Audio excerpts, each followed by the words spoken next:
Fourscore and 7 years ago, our fathers brought forth on this continent a new nation, conceived in liberty and dedicated to the proposition that all men are created equal. Now we are engaged in a great civil war, testing whether that nation or any nation so conceived and so dedicated can long endure.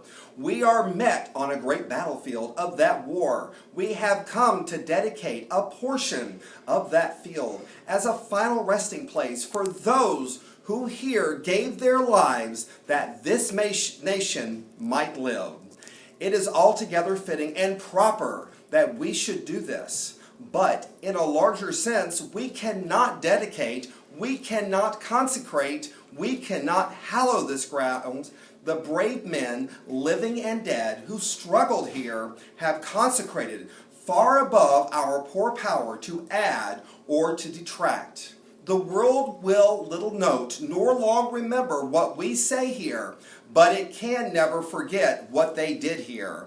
It is for us the living, rather, to be dedicated here to the unfinished work which they who fought here have thus far so nobly advanced.